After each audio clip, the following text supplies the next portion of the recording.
Good evening to you from wherever you might be joining us from. We greet you and we hope that you are kicking and you are in good spirit. We are the Movement Radio, and today we have brought to you a brand new episode of our regular bulletin, though that is indeed unique to what you are used to. All right. We are for changing the narrative and empowering minds at Movement Radio. And we are very committed to that cause. And we believe with the participation of the Nigerian people and the African people, we can indeed change the narrative. We are here once again as we have had a very brilliant show in our last episode about 2 days ago. We hope you enjoyed it. If you are here to catch up with it, please go play it back on all platforms on Facebook, on um, YouTube, on Twitch, on X. Please go play it and re-enjoy it because it was a very power-packed episode. But today we are taking a look at a more interesting subject matter, and that subject matter is: Are we a sick nation or just a silent one? Please welcome with me as we introduce our correspondent from Abuja to give his opening remark. You're welcome once again. Good morning, good afternoon, good evening, wherever you are. This is Abdullah Salisu Aliyu from Abuja, Nigeria, for the Movement Radio. So I welcome you all. I welcome you to another interesting episode, another interesting ride. This is Movement Radio. Just like yesterday, day before yesterday, which we were here live again. So today we are here again, and we expect your contributions, your comment. You pick up the speaker on the X space and you contribute, or on YouTube, on TikTok, or on all other social media platforms. You drop your comment. We all love to do that because this is our collective responsibility. It's not the responsibility of one or two people, it's a collective responsibility of all Nigerian citizens. So, welcome once again. Today is going to be another super pack program, and we are going to look at a very interesting article that challenge all of us and ask us a question: Are we a sick nation or a silent nation?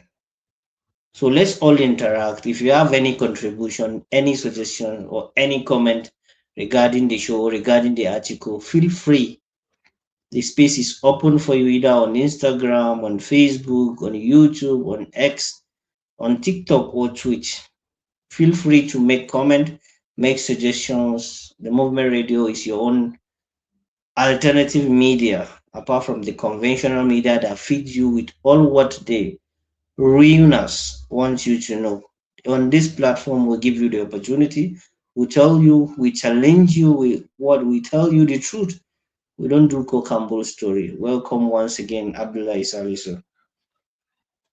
Back to our correspondent in Lagos. Thank you once again.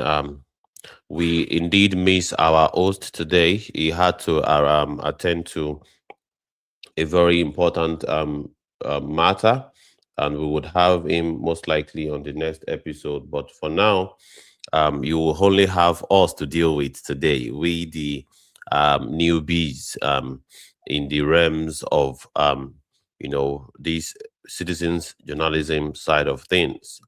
And we want to stress the fact that if we want to indeed facilitate our liberation, I think it is not logical for us to focus on the very same media that have been captured by the very same institution that have led us to where we are. So, without further ado, we hit the ground running, and we would take a look at the topic. And this topic is very, very interesting. It is by our very own Mr. Abdullahi Salisu Aliyu, and the topic is: Are we a sick nation or just a silent one? Are we a sick nation or just a silent one? Here is a quote: a reckoning with Nigerians' culture of looking away and the proof that something better is not a dream. Something better is not a dream. I ask if we are mentally ill. We are not. A mentally ill people could not organize this well, pay taxes on time, queue for hours at the bank, raise children on nothing, and still show up to work the next morning with a smile. What we have is not madness, it is something more dangerous because it looks so much like sanity. A nation that has learned to metabolize its own abuse and call the swallowing peace. The first headline is the question answered honestly. No, Nigerians are not mentally ill. But ask the question a different way and the answer gets harder to sit with. Is a people psychologically well when they can watch a fictitious government agency draw over a billion naira from a signed national budget, watch billions more routed to religious buildings while children starve 2 states away and go back to their WhatsApp pass and then doing something too many advocacy pieces skip, proving with receipts from Nigerians' own history and from countries that share our continent, our colonial wound, and our starting condition that the alternative to this silence is not a fantasy. It has been done. It can be done again. The next subheading says, the ledger nobody wants to read aloud. Start with the numbers because numbers do not have a public relations department. Place what was spent against what was withheld and let the arithmetic make the argument. Silence never will. A federal agency later disowned by the presidency itself as fictitious was nonetheless carried in the signed 2026 budget to the tune of 1.3 billion. In the same appropriation act, 1.9 billion was allocated to 7 church related construction and renovation projects and 6.1 billion to 52 mosques projects nationwide, including a 1 billion naira line routed through a labor arbitration agency with no religious mandate for musical and cultural equipment for churches in a single local government area. A further 22.15 billion naira was earmarked for the renovation of 106 traditional rulers' palaces, their locations undisclosed. All of this inside a budget whose own documents admit a 31.45 trillion fiscal deficit, roughly 46% of total planned spending, financed nearly half by fresh borrowing. Set that against what Nigerians are living without. Between 34.7 and 36.2 million Nigerians are projected to face acute hunger in the 2026 lean season, the worst level recorded in a decade. Nigeria has Nigeria has 18.3 million children out of school, the highest number of any country on earth. Some 5.4 million children under 5 are suffering acute malnutrition, 1.8 million of them severely enough that the condition is fatal without treatment. And you have references that you can make to that. Sit with those figures for a moment longer than is comfortable. A phantom council that the presidency itself disowns a fake as fake, still managed to secure office space inside a federal secretariat, hire hundreds of staff, open accounts with the central bank, and survive the budget office. The Federal Executive Council and the National Assembly to land, signed and sealed the National Appropriation Act. Meanwhile, 8 billion naira moved towards building of worship in a year. The government's own budget document admit a multi-trillion naira hole. Whatever anyone believes about faith and its place in public life, no worship space in this country requires public money more urgently than a malnourished 5-year-old in Castina requires a therapeutic feeding sachet or a 18 million strong army of out of school children requires a functioning classroom. This is not a story about one bad official. It is a story about a system so unbothered by public shame that it will publish its own contradictions in a budget document that and wait to see if anyone notices. Diagnosing the silence without insulting ourselves. If this is not madness, what is it? It helps to name the actual mechanism because vague despair is easy to dismiss and precise diagnosis is not. Exhaustion mistake for peace. A citizen's working two jobs to survive inflation, standing in fuel queues, and burying relatives to preventable illnesses has a finite reservoir of outrage. Outrage is not free. It costs time, safety, and energy that many Nigerians simply do not have left over after the business of staying alive. What looks like apathy is frequently just a body that has run out of adrenaline. Fragmentation as a governing strategy. A country persuaded to organize its politics along ethnic and religious lines, we always find it easier to be angry at a neighboring group than at a shared distant government. The church and mosque budget controversy is itself a case study. Within days of the disclosure, public commentary had split into arguments over which religion got more, rather than uniting around the planar scandal that public money was diverted to either faith while public hospitals and schools went underfunded. Division is not an accident of Nigerian politics. It is one of its more efficient shock absorbers. Normalization through repetition. Behavioral science has a name for what happens when an outrage repeats often enough. Adaptation. The first billion naira scandal shocked a nation. The 10th barely makes the news cycle. This is not because the 10th is less serious. Arguably, it is more serious because it proves the first 9 changed nothing, but because human attention genuinely narrows around novelty, and impunity has learned to exploit that narrowing on a loop. The quiet reward system. Perhaps the least discussed mechanism is the most damning.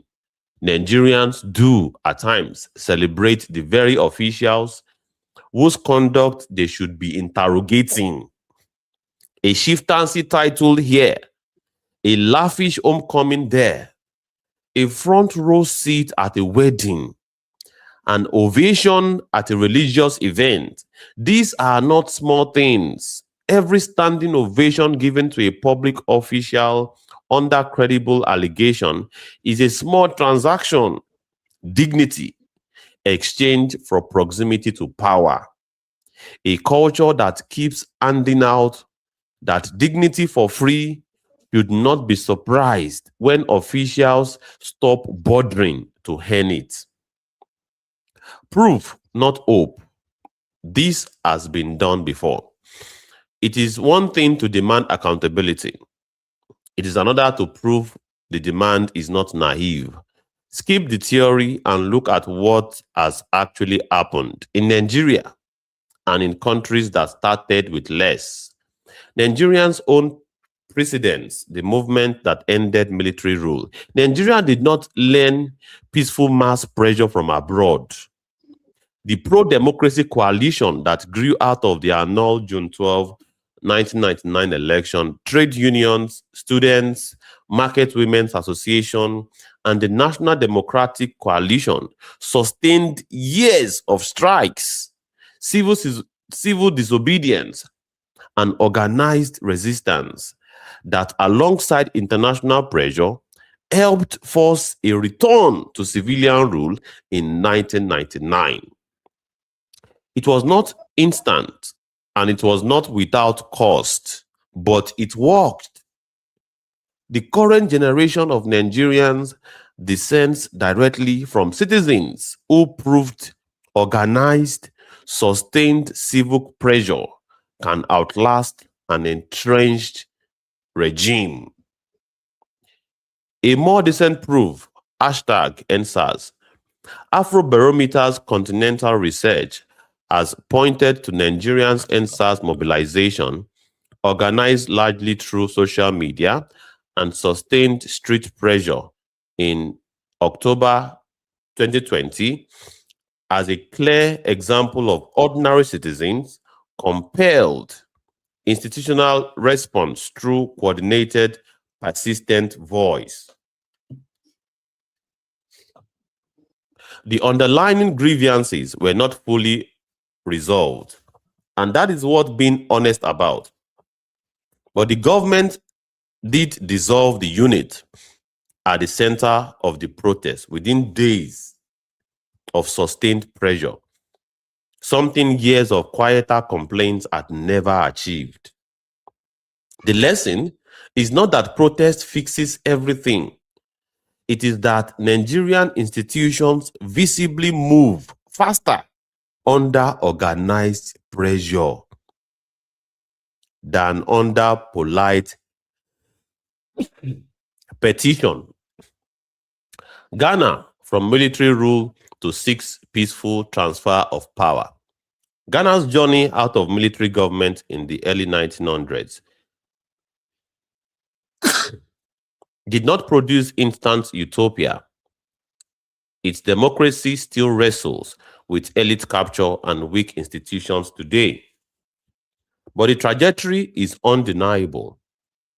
Since adopting multi-party democracy in 1992, Ghana had managed 6 successive peaceful transfers of power through the ballot, a record that political scientists routinely cite as one of the more credible democratic on the continent.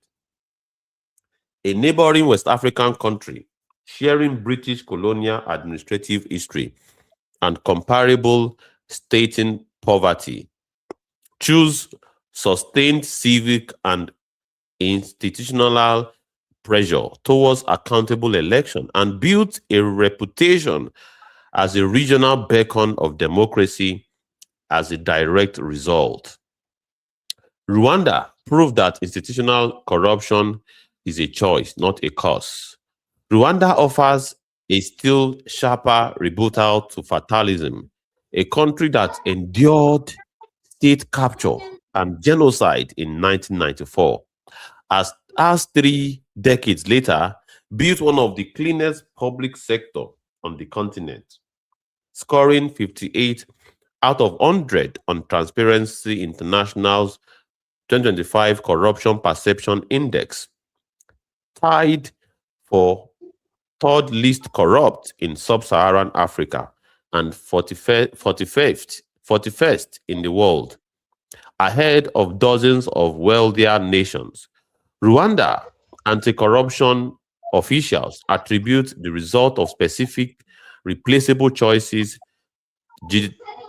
digitized government services, strict conflict of interest screening before public hires, and consistent public and political consequence for corrupt conduct. None of that requires a different continent, a different colonial history, or a different starting point.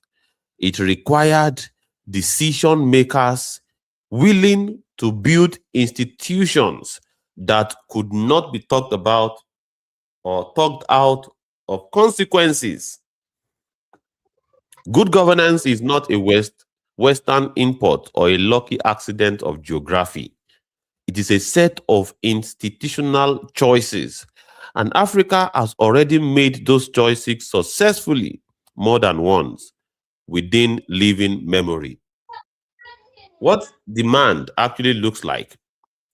General anger changes nothing on its own. Anger with a specific address does that. Here is what a serious, peaceful, sustained citizen's demand should sound like. Not a mood, but a checklist a citizens can hold any official against. Number one, a functional public healthcare system a Nigerian can walk into without paying a bribe to be trained, and medicine actually in stock, and staff actually paid on time.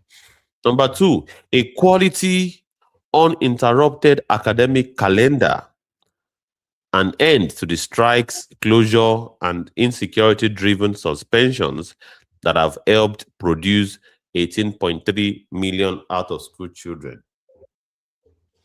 Security of life and properties as a baseline, not a privilege, measured in failing, published, independently verified numbers, not in press release subject. Number four, jobs and if so that economic desperation stops being the quiet enforcer of political silence. Number five, full itemized public disclosure of every budget line. No agency, palace, or place of worship funded from public revenue without a name, location, and a receipt the public can inspect. Number six, immediate, dignified resignation as the normal, not exceptional consequence for officials credibly linked to the mismanagement of public funds without waiting to be told to go. Number seven, an end to public celebration of unresolved corruption. No chieftaincy title, no red carpet homecomings, no applause until questions are answered. None of this is radical. Every item on that list is already a stated obligation of the Nigerian government under its own constitution and under commitments to bodies like the African Union and the United Nations.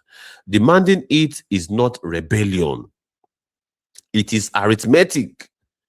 Citizens asking a government to do the job at it was funded at public expense to do so. So what one more citizen of silence cost? Return one last time to the numbers because they are not abstractions, they are children. Up to 36.2 million Nigerians are projected to face acute hunger this lean season, the worst level recorded in a decade. Some 5.4 million children under 5 are acutely malnourished, 1.8 million of them severely enough that the condition is fatal without treatment. 18.3 million children are out of school, the largest such population on the planet in a country that is not at war with the world, only in places with itself. Every naira spent on a phantom council or an undisclosed palace is a naira that did not become a therapeutic feeding sachet, a teacher's salary, or a functioning primary health center. Silence has a body count. It is simply distributed quietly enough among people, invisible enough that the rest of the country has been permitted not to look. The honest conclusion is this: Nigerians are not mentally ill. Nigerians are exhausted, divided by design, and worn down by repetition engineered to feel like faith. But exhaustion is not destiny and history. Nigeria history, African history is not on the side of despair. A generation of Nigerians once outlasted a military dictatorship through organized, peaceful civic pressure. A movement of young Nigerians once forced the dissolution of a feared police unit in under 2 weeks. A neighboring country turned military rule into six peaceful elections. A country that survived genocide built one of the continent's cleanest civil service within a single generation. None of that happened because those citizens were less tired, less afraid, or better resourced than Nigerians are today. It happens because enough of them decided that silence had become more expensive than the risk of speaking. The next demand does not have to be loud to be effective. It has to be specific, sustained, and impossible to quietly wait out. Ask for the name behind every budget line. Refuse the applause for officials who owe the country not explanation, an explanation. Treat every election as an interview, not a coronation. Teach the next generation that a raised, respectful, relentless question is not disrespect. It is the oldest and most patriotic act available to a citizen. The Nigeria that lets its children starve while it funds a fictional council did not fall from the sky. It was built. It was built, permitted, and re-elected one silence at a time. It was it can be unbuilt the same way. One demand insisted upon peacefully and without apology at a time. That is the end of that particular article called Are We a Sick Nation or Just a Silent One? We would proceed now to the insight of it, that is the summary of that particular article. And Mr. Salisu will indeed do that particular side of things. And I would pass the mic to him without further ado. Mr. Abdullahi, over to you. Okay, thank you so much for that wonderful reading. It is quite interesting. So now we go into the insight. See, Nigeria, a nation's silence and the costs of inaction. That's the title from the inside. This document explores the complex issues of public apathy in Nigeria, questioning whether the nation is sick or merely silent.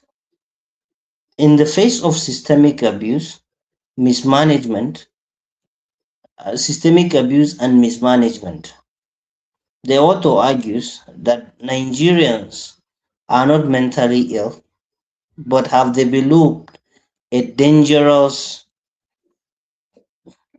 copy coping mechanism of metabolizing their own abuse.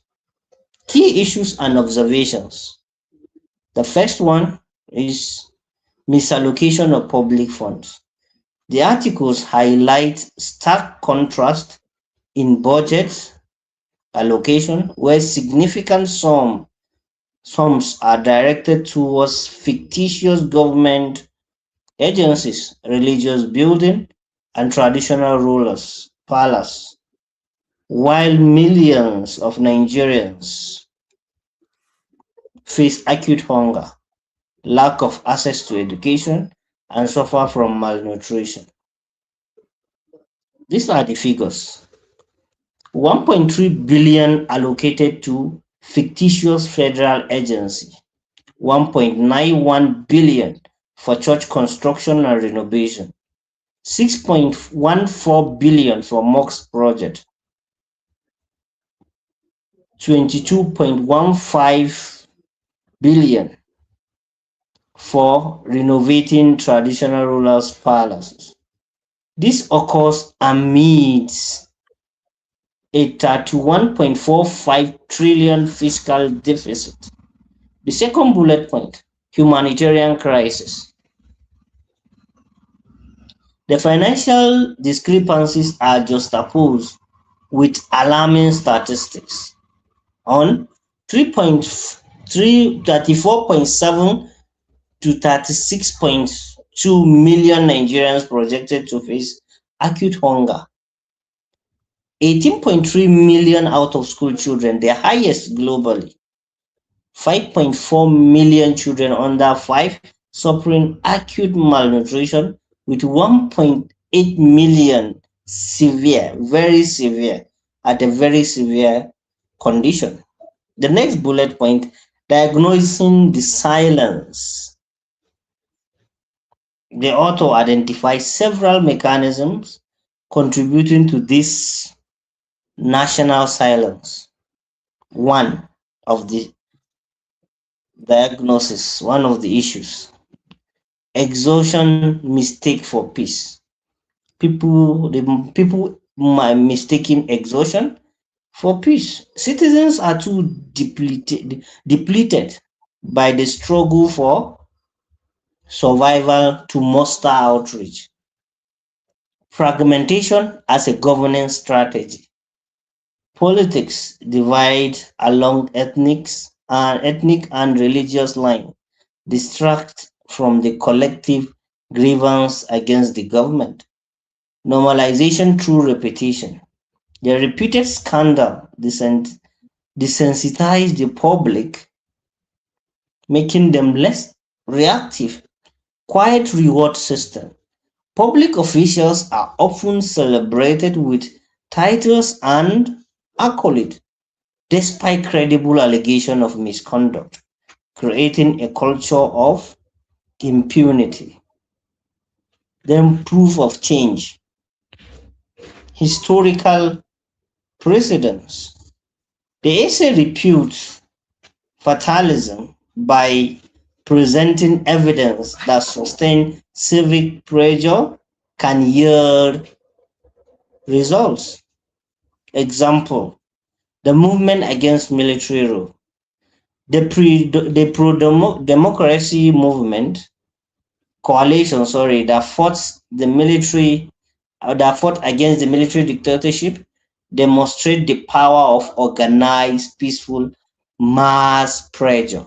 The NSAS mobilization, the swift dissolution of the SARS unit following the sustained protest, showcase how coordinated citizen action can compel institution response. Ghana democratic consolidation.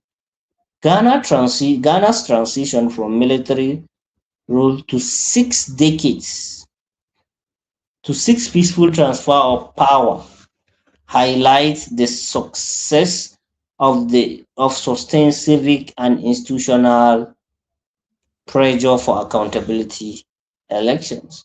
Rwanda anti-corruption effort. Rwanda's transformation into one of the continent's cleanest public sector demonstrate that institutional integrity is a choice, not a curse. Achievable through specific, replicable policies. What constitutes effective demand? A checklist for citizens. So those things that constitute effective demand. The article outlines specific, actionable demands for citizens to hold their government accountable. 1. Functional public health care. Accessible, well stocked, and adequate staffed healthcare facilities. Second,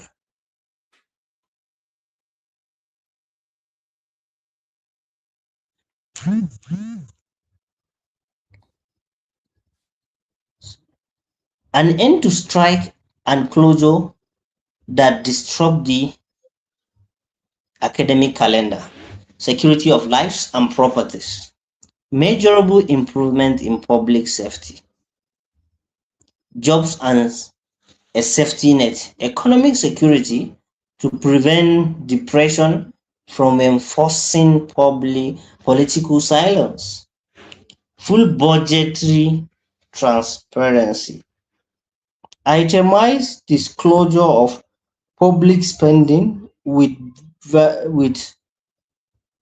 verifiable receipts.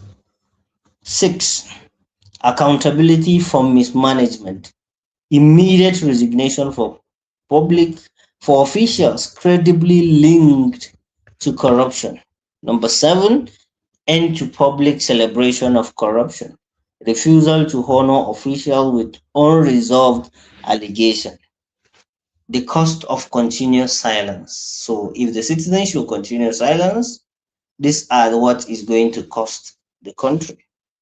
They also conclude by reiterating that silence has a tangible cost measured in the lives of children facing hunger and lack of education. The current state of Nigeria is not an inevitable fate, but a conscious of choice and a culture of silence. The path to change lies in specific, sustained, and peaceful demands, treating election as opportunities for scrutiny, fostering a cultural or relentless respectful questioning. So Thank you, thank you, that. thank you very much. Thank you Thank very much, you. Mr. Salisu, for that particular breakdown of the article. And that article speaks about our situation without any doubt, Directly. directly. And we welcome once again members of the public that have joined us across all platforms.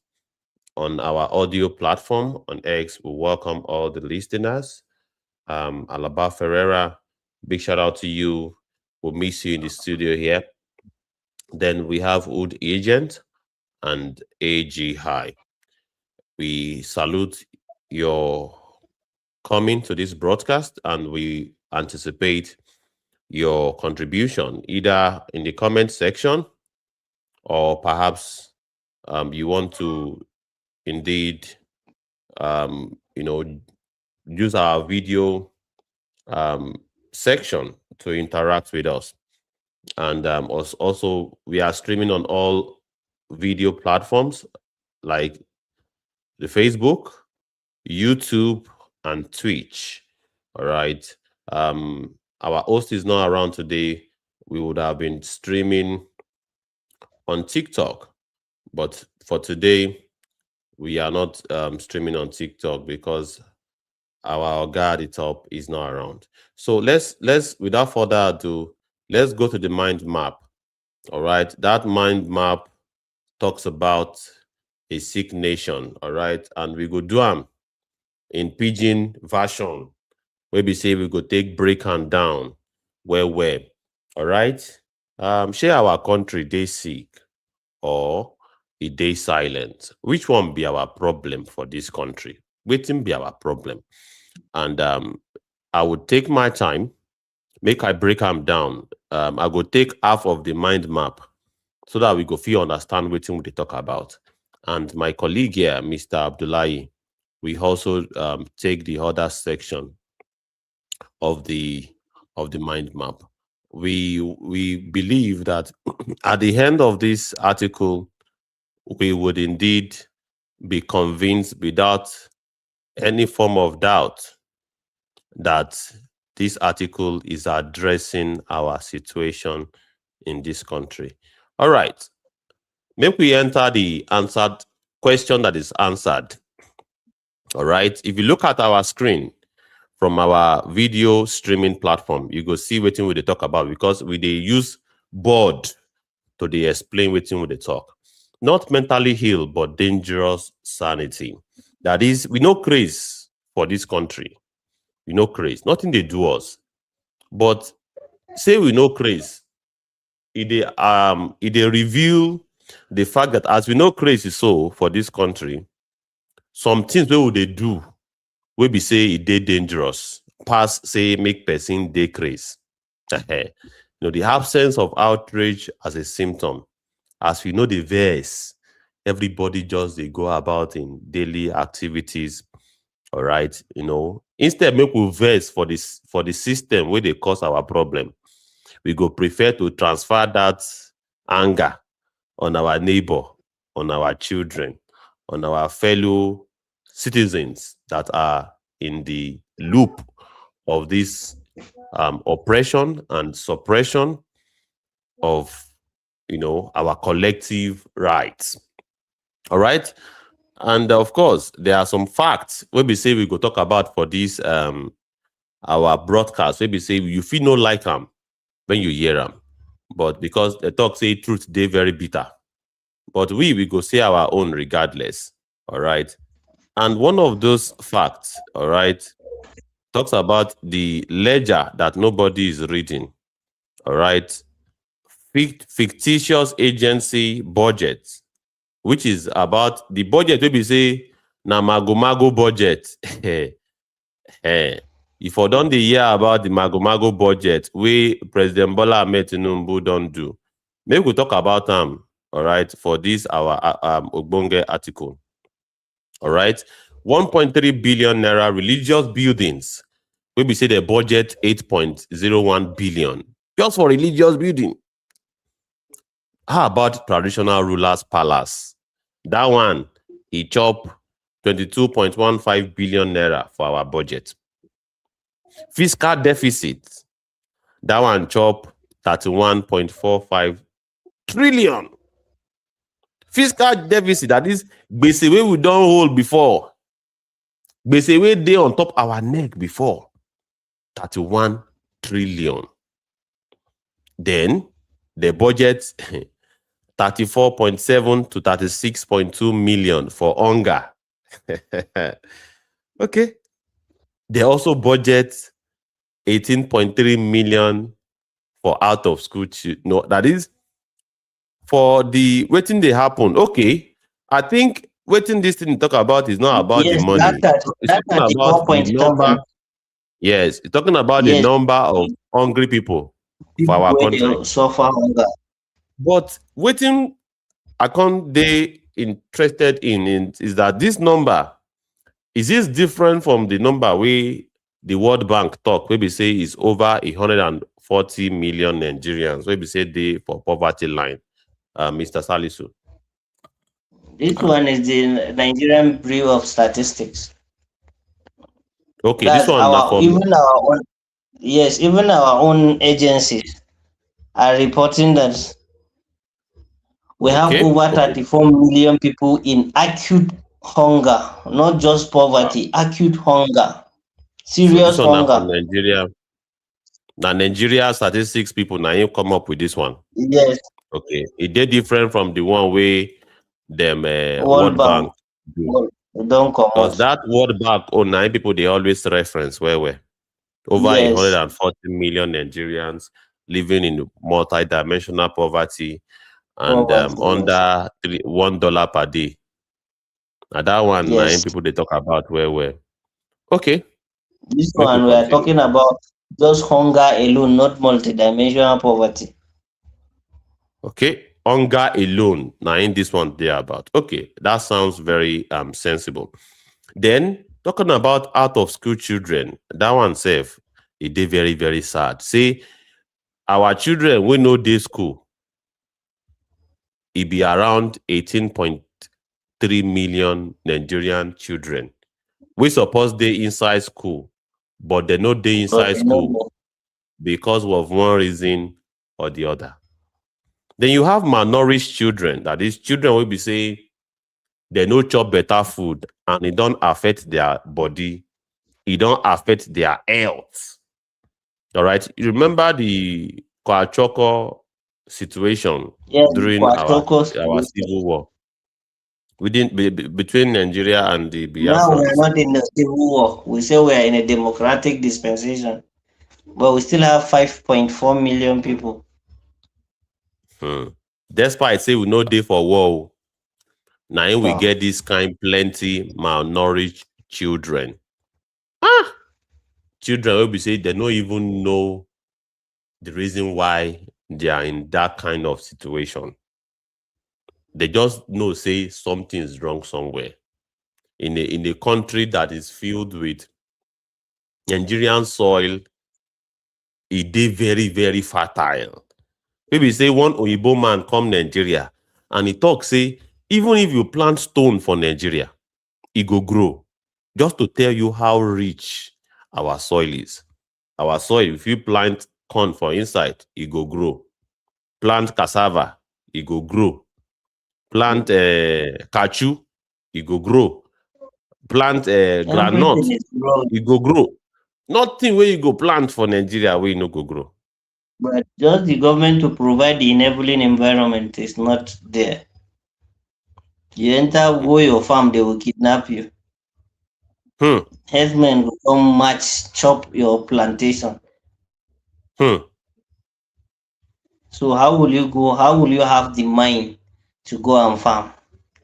A Hmm. bag of fertilizer is something else. Every time they will tell you they are sharing fertilizer, but you don't know where the fertilizer is going. They import, they are saying industrialized farming, mechanized farming in Nigeria. They will import tractors, but you have to go and hire for daily work. How many of our farmers have the money to hire a tractor? Because Hmm. most of the prices are not even subsidized. Wow. That's why you have to farm with your own energy. And when you farm with your own energy, highest you farm a hectare or 2 hectares of land. But with a Hmm. machine, a tractor, you farm 10 hectares, 5 hectares, or even 20. The land is there,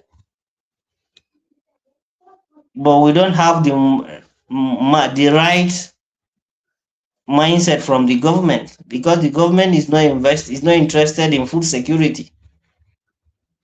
They Hmm. only prefer to go to the African Food Development Bank and receive intervention, Hmm. or the African Food Bank, so that they will receive intervention. But food security is not part of the government's problem, and it's part of national security. If you are concerned Hmm. about national security, food security is one of the most critical aspects of it. Because when people are hungry, they are angry and they can do and undo. Hmm. When people dey angry or when people dey hungry, nothing wey they They no are, fit do. they are see, that's why some people will go and thief because that time mentally they are unstable. All they are after, let Hmm. them just get what they eat. That's why we have a lot of criminals. We are not justifying their actions, but the Hmm. government need to make sure they curtail all these things. Hmm. Small This, children that will grow up without anything empathy in their mind because they roam the street, all they do they beg hmm. for before they will eat. Then is that kind of person that we expect will grow and become something some positive or that will contribute positively to the economy? Hmm. So part of the national security strategy wey any serious government suppose get na to make sure Yes, say food their people food dey is well fed. available. Yes, Because that's why that you thing see go all e well get how e dey meaning take dey all the reduce countries. crime, abi? Yes, it's reducing because if you look at all these countries, They make sure that they are all these developed countries and the countries that are doing better. They make sure their citizens eat. They subsidize food, not medicine, food, and education. But we here, what are we doing? We subsidize luxury. Hmm. Anytime the aviation sector cry when, before you know, you see government intervention. Hmm. Is it the common men that are flying the jet, or are they the ones going to airport? The common men are going into the market.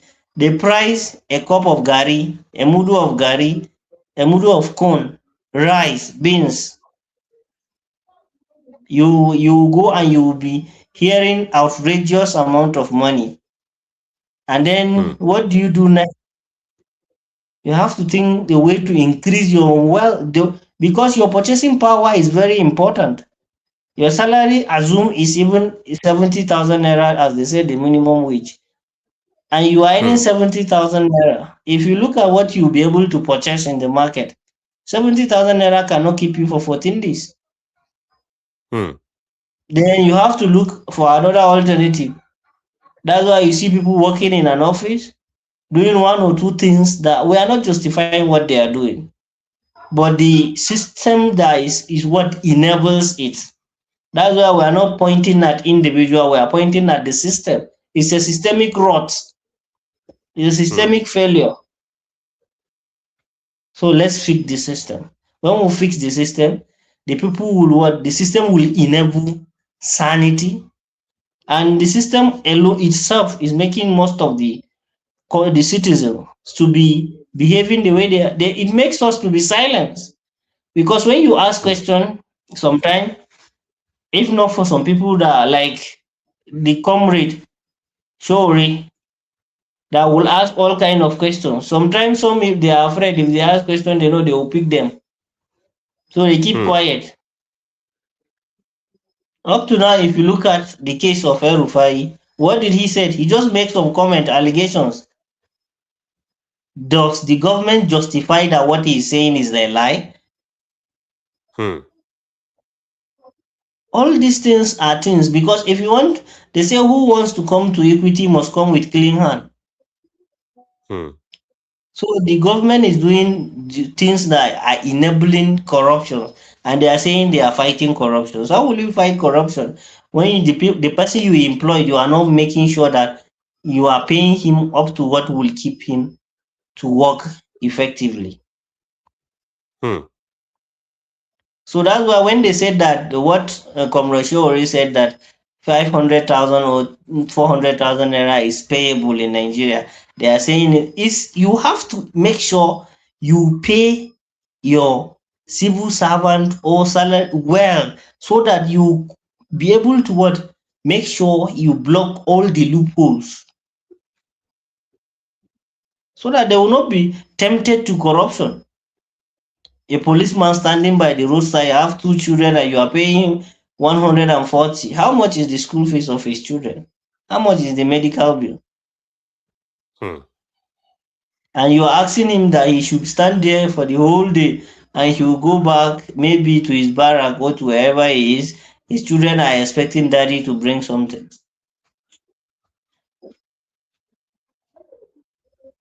That's why Hmm. we are not justifying any corrupt acts, but we need to fix the system. It's the system that enables it. So I think Nigerians should listen.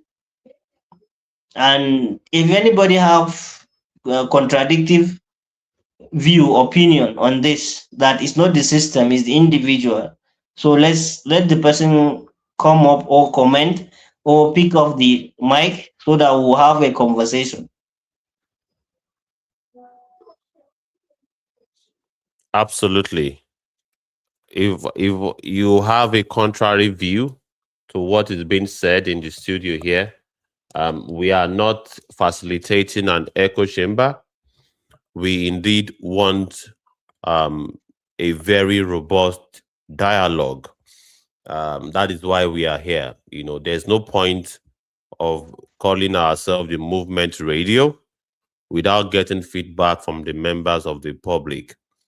And do not forget to subscribe and follow and do all you need to do to create a notification so that whenever we are up and running again, you'll be notified. So contribute, feel free to give your own 2 cents as far as what you are hearing is concerned. Do you disagree with us? And of course, this is where I have an issue. All right. When people are saying that 500K is not visible to pay the Nigerian workers, knowing fully well that hunger can push people to doing desperate things. It can, If five it hundred can, thousand naira is too big, then can we measure the weight of corruption that paying not paying 500,000 naira will be? You weigh the cost of corruption. You are losing more than 500,000 naira because some people from the kickbacks, the little things they collect in their offices, they collect more than that. So why not pay them 500,000 legitimately? Then block all the other loopholes. mhm, that makes sense. But many Nigerians are raising the alarm that hope is not an empty promise, just as usual. Nigerians are so, they have been promised and failed time and time again, such that when they hear such promises like this, they become naive and they begin to flag it as a point of concern, that it seems as though those that are making such promises are doing it just to indeed get their support, that the promise is not real. So but it would have made sense if that is the concern. But what is the contrary argument to that? We would Okay, it will make yes, sense yes. for Nigerians to bring about a very thorough document or argument that argues against such an idea of providing Nigerians with living wage. Because we have been able to establish the reason why we are on this particular territory in this conversation is because we have established that at the very bedrock of corruption, all right, part of it is that people are pushed to it because they are not well paid. Although there are other nuance to it, because there is also actually another explanation that exposes gluttony and the fact that you have more than enough. All right, Enough, yes. how can But you you still explain want a more. senator, a a senator that is earning legitimately 23 million naira in cumulative salary and allowances? Why should such individual embezzle That's billions lack of of naira again? contentment. Aha. So those That are the that nuances goes that is down to lack attached of to. morality. Politics without morality, because many Nigerians believe there is no morality in politics. So we lose that concept of morality in our political and leadership function in this country. Hmm. Interesting. Interesting. But well, let's move on with the conversation. I think it's becoming more interesting. And once again, please, Wood Agent on X, and as many as those that want to interact with us, we are streaming on X space where you can request for the mic and give your opinion or view on what is being discussed. If you cannot do that, you can drop your comments across all social media platforms, even on X. Drop your comments on any of the platforms, and we will be able to see it in the studio and we will read it out for everybody to hear. Participation, again, is one of our objectives on the Movement Radio. So let's proceed with the article and the mind map, talking about diagnosing the silence. That is, make we look at waiting they cause the silence. Wetin dey cause this silence? And you have extortion mistaken for peace. When people just dey tired of trying to hope for the best. But some people, they look at am say people are peaceful. But it is not that they are peaceful, but they are tired of wetin dey happen. Na the big oyinbo wey dey talk for there be that. Exhaustion mistaken for peace. Finite reservoir of outrage, cost of staying alive. That is, people dey vex. Wetin dey happen for the country dey make people dey vex from inside. All right? And of course, the cost of staying alive, because they have to go, to go work a job, to go run a business, they are so engrossed in that. So it has really clouded their ability to speak up. So from a To hold distance, government to account. if you dey observe wetin dey happen, you go think say people dey peaceful. But in actual fact, they dey vex for inside. And That will prove that their when you daily look at activity. someone, when you look at people sitting in a bus, going to their workplace or returning, a small thing that ordinarily should be settled with just dialogue, people wants to fight. Someone that is just inside his car driving, the other person is something that will just happen. If maybe a word of mouth, you will see people will come down, they want to fight, they will be insulting each other. That's telling you the anger in people. Instead of you coming back from work, maybe happy, you are angry, maybe what you want, your target you didn't meet up. Even most, if you look, or even maybe at the end of the month, you are expecting your salary, but as the salary enter, you settle debt. You go back to collect. It's just like renew subscription. You pay the old one and you continue with the new one. Immediately you settle that one, then you start collecting again for the next 30 days. Continuous process. Every small thing people want to fight, but they are, because it's something, the anger that they need to transfer in holding their government to account, to their leaders to account, but they don't have access to them. So it's you that you are directly facing them. That's why they are transferring that anger to you. See a market woman with her neighbor fighting just because of customer, because survival matter.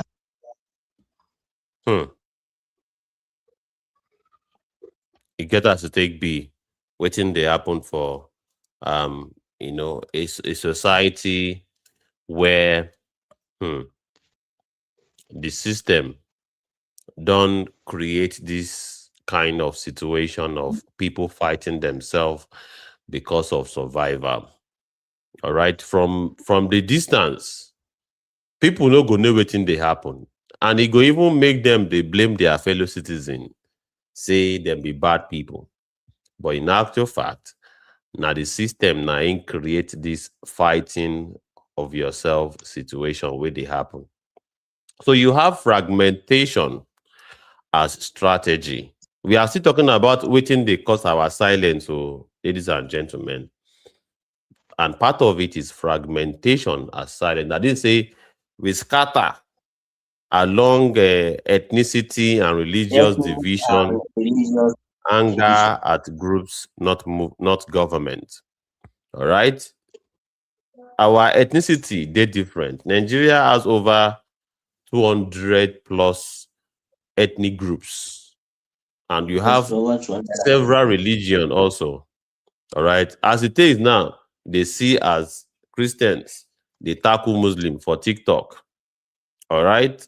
You see anger at each other.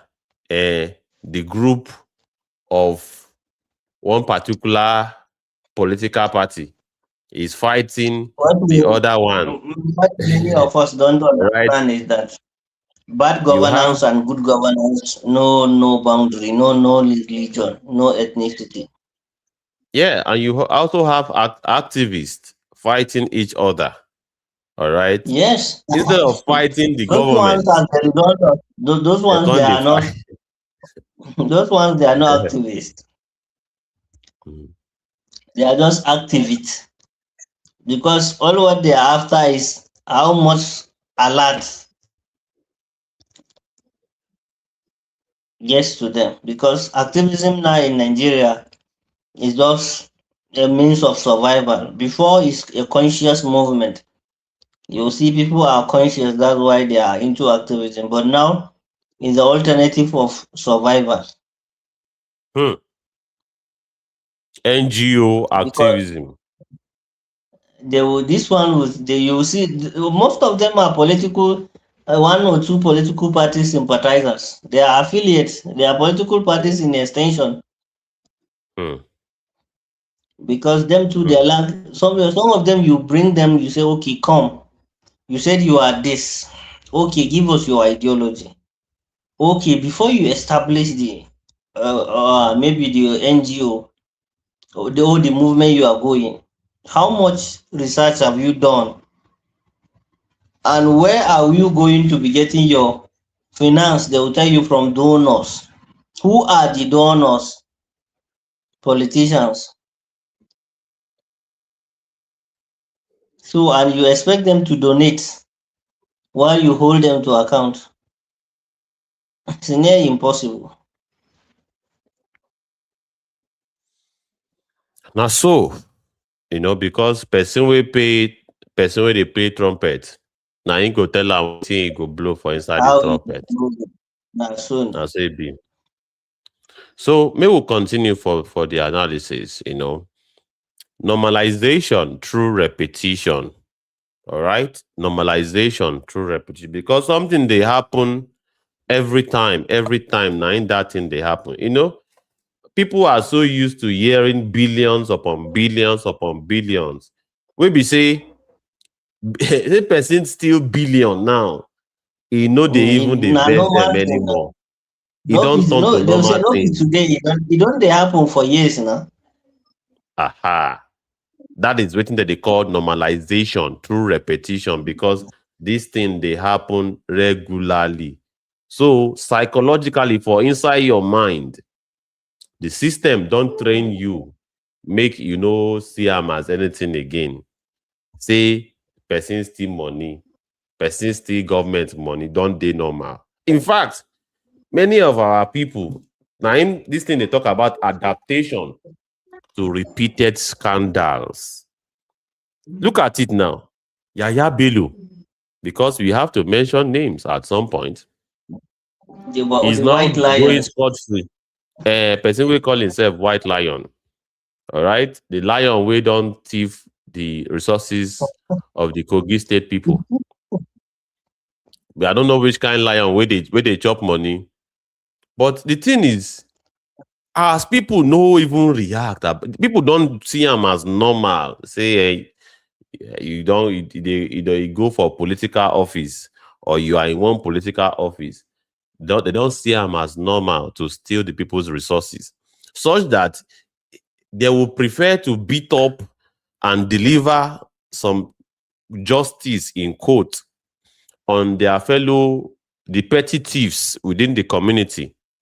But Yeah, when the they person render wey steal their good money, justice to just people wey steal person wey small steal their small money, things. wey enter their community with Lexus Jeep that is over 100 million naira with bulletproof, wey be saying steal am from You their think collective that our resources, police and dey they follow am? know they go dey hail am Babasa. They, So that they go men dey, throw small. so that they go follow chop from the money. So you dey see how una sef dey among, na him we dey call enemies within. Make we Within, sef check yes, we don't know ourselves. that we are also our enemies of ourselves. Ehen. Where some of us are consciously or unconsciously making ourselves enemies of ourselves. Na so, na so e be, na so e be. And of course, the whole idea of this our ogbonge program now to make us look at ourselves and make adjustment. All right. That's Then the next thing about make we know wetin cause our silence be quiet reward system. All right, quiet reward system. Celebrating officials under scrutiny. Hmm. Dignity exchange for proximity. That is, some of these officials will be say, you know, say they are going through investigation. You can't dey celebrate them. I think we have talked about it in our analysis. They go enter your yes. community, you go dey hail them, you celebrate them. If they come to your church, you go reserve special seat for them. If they enter Moshalashi, you go You want reserve see- you special want seat for them. you want them to be very close to you. You too, Ehen. you want so that when they day, you know, say something will draw. They'll say they Aha. want to do fundraising. Invite that person, despite his maybe some of them criminal records Hmm. or the media language. He was on Hmm. is allegedly under investigation. Allegedly But go you come still enter invite. the allegedly go enter the matter because they don't want offend the big man. Uh, they can't call a spade now. Nobody want offend big man so that e no go affect But the brown envelope where the big man go give, or make the big man no deal with them. Say you now you dey expose me for television, abi? now Now you dey you will expose call me the for you will radio, call the abi? owner.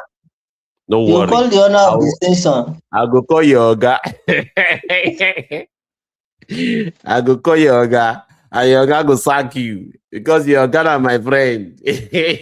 You get mind. He talk say I steal people money. Now your mouth is supposed to hear say that kind thing happen, abi? No worry.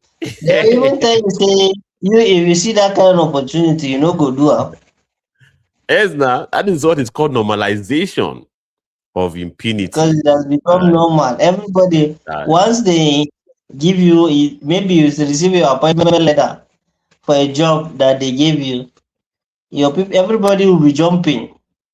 yes, Nobody now. cares about how much they are paying, but they will say that one that place there is money. Wey person go collect government contract, e go dey The- do thanksgiving for church or for eh, moshlashi. Where is a national service, but you are already doing time Something wey be say Thanksgiving? That means na im be it means say you don't cash e out already. don see am as one time opportunity to steal im own share of the money wey be say na That's billions to of naira blow. wey im go steal. Im come dey give testimony as if say na business wey be say im make legitimately.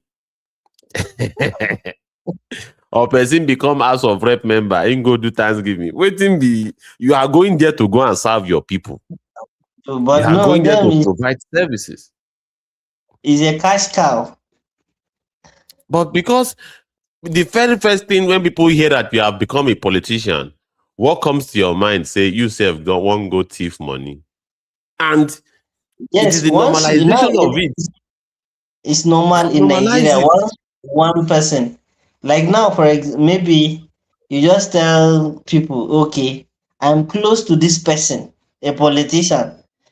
The Ah, next thing they will ask you, how much is he dropping for you? Oh, now you call people now. Okay, now this movement radio, you say, okay, let's come and let's organize ourselves. Let's move together. Movement radio is for our own voice. They will tell you how much are they going to give me. Maybe a movement radio decide to organize a town hall where it will bring people, it will educate them on maybe a particular government policy. They will ask you how much are they going to give me just to come and listen to something that will benefit you. You are looking for money. na so now. Maybe say you go invite person make e come movement radio program. Im go dey ask you say they wan share money for there. They will even tell you, some of them will even tell you, my data is not for that. But your data is to go and stream nonsense on TikTok. Yes, now they go prefer to go and stream waiting no make Is sense. it like that? Eh, now that one na in their data they dey for, not for educative programs like waiting we they do You for here. you go and Eh, stream gossip. mm, All those content creators that are good in spreading gossips. This one don't that in do surgery. This one and her husband, her boyfriend don't get issue. Brothers, these hmm, brothers don't get issue. This celebrity and this person get issue. This politician and this person don't get issue. Now their matter is at the top of the table. Now today our gist corner on all these things. They'll tell you they'll uh, even uh, name it gist corner, gossip corner, and all this expose. And people will just go there and as if the expose are investigative. No, they are all content creators just trying to make you just waste your time, not to think critically. hmm, matter we no concern them. Eh? Of Some of someone's them, these private matter. celebrities no even sabi say they even exist. Eh? But they would rather, consume such content of people who no even know whether you dey alive or be you know they alive. People who no even You are care making about them your popular. existence. Ah, ah. They don't If know you that see, even it's through them that they are even becoming popular. Omo, if you enter where they fight about the debate between Ronaldo and Messi, co- correct fight oh, you go come the one that say, shey Ronaldo sabi you, abi Messi sabi you say you exist for this life. Wait, your country matter dey there. He Wey even cares make you about your jobless. country. That person you are there is struggling, They are not arguing about. passionate Is he about even cares about your country? eh, they are not passionate about their own country, but they are passionate about frivolities. Some of them get injured just because they are arguing between entities that does not even care about them. It does not make any sense. Eh? They will tell you is You their passion. So we don't have passion for critical thinking, for holding government to account, but we have passion for wasting our time. Or you see people arguing on things that are irrelevant in the society. hmm, Someone telling you will be telling you this person sings better than this person. Is the person hmm, singing for better Nigeria? hmm, Or him singing better? Does it add anything to your table? hmm. It get as it take bill. It get as it take bill, my brother. And I cannot believe that our people can be this naive. Eh? Our people can, invest their energies on this kind of frivolities wey be say, all right, e no just make sense. E no just make sense, my brother. Because we have many We other need to things have that unity of we should purpose, a positive purpose towards a better country. hmm, exactly, exactly. But yes, let's proceed with the mind map. All right. Well, at the junction of proof, it has been done. Now, if you say there are some things where we say we don't do before for this country, all right, and we are going to take not just in this country, other African countries too, on top this Also, matter we will talk about. All right, Nigerians presidents are this waiting we don't do for Nigeria. We have pro-democracy movement for June 12th. All right, and we have NSAS mobilization. On I know what happen for June 12th now. Maybe say Babangida I nullified know they are and going to in council election where people elect and person don't win that election. Now him be say Abiola don't win the election, but Babangida cancel am. But wetin happen after that cancellation? Now him matter well well because people come out to People protest. unify from Say, different ethnic and religious yes, background. yes, people unite to say no to that kind thing for their society. That is talk about, unity of purpose towards a particular, end. And we have NSAS mobilization. All right, that one just happened not quite long, about just 6 years ago. All right, where we say young people, old people, we put mouth together, talk about that dangerous police unit Squad. called SARS to remove them. And within just 2 weeks of continuous pressure, Protest. the federal government, the Buhari government, no get any choice than to strike that unit out and to begin to investigate that unit. So there's power in organized confrontation. And you have Definitely. example for Ghana, all right? You have 6 peaceful power transfer, beacon of democracy. From 1992, you just see, say, Ghana, after their years of political Of crisis, all right, yes. they have been able to stabilize waiting they happen for Yeah. that side. They don't carry out elections 6 times, and we can learn from that example of Ghana. And the last example will be And, Rwanda. All right, you have yes, clean and the public Ghana's sector. election is almost said is one of the credible election in Africa. Because Yes, Ghana's election most of the times is very peaceful. You don't see those fighting, you don't see those touts, political touts. And they don't shut down the country the way we used to shut down our country. yes. So that we suppose learn from them, because Yes. waiting that they do to make them have peaceful election as against the one way would they do for Nigeria. Maybe say they go they steal ballot box, they change the result for inside result sheet paper. Eh? They have internet IREF where they collect the result, and they want us to believe Yeah. that it was a credible election. Eh? They Then fluctuate they, the they don't networks. feel old debate. Maybe say suppose, you know, involve everybody we want serve the people to come and tell the people waiting they won't do for them. That one now, we don't cancel them for Nigeria. That is no longer a requirement. Debating and sharing your ideas with your people has become something we say we don't even care about. Politicians now, that they tell us, say, they don't get any obligation to tell us what they want to I'm do. not going And there to do anything other than take your money. eh, politician we get mind tell you say he no go tell you what he go do when he get to office, and you they support that kind person. Waiting be the thing where you go take Olam say, Baba, you talk this thing before we elect you. Now he make we elect you. Why you never do am? That is the currency. Promises are the currency of election or bringing somebody to power.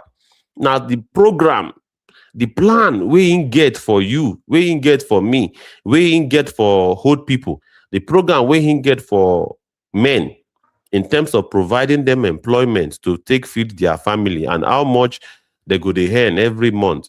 The plan we in get for women so that they go take sell their market and cost of commodities no go high for market. Maybe say material go just drop in price or rise up in price, spoiling the stock we don't date for their market. Waiting be the plan of such person when it comes to electricity. Waiting be the plan of those people who want leaders when it comes to housing. Should they get plan for people who no get house or people where they did for face me, I slap you. And some of them have been living in that condition for 20 years, sharing bedroom and toilet with 20, 30 people on the every day. Waiting be the plan of your politician on Leader some for the of these next things. generation. We be say you go feel owe them, say, you talk this thing, no. The reason why people they talk about Buhari, because in talk say in go fight corruption. But did he fight corruption? Now that thing na him go take measure whether or not person perform. During their campaign, they talk say they go make $1 equal to $1. They talk say they go return back petrol to the original price. When Goodluck Jonathan dey there, they talk say economy go do well. But all of those Do things, better. see they fulfill that promise. The same thing Emilio Con, this Tinubu wey dey there now. All right, him promise 8-point agenda, food security, they among. All right, access to capital, they among, and many other things. Provision of electricity. He even talk am say if he no provide electricity after No vote am in first again. 4 years, make people no vote for am. That is a social contract. Yes, and he have failed in his own side of the contract. Yes. If he no So make that promise, there's no way we will go he say fit if I did measure not make the electricity performance. better Yes. in my next election, no vote for me. So is electricity better in your own area?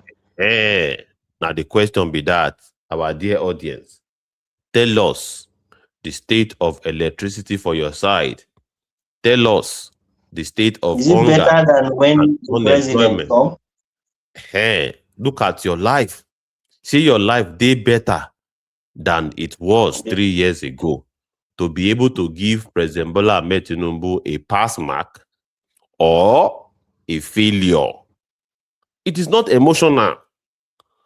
It is No based emotion. on Look at the reality. Yes, look at your own reality.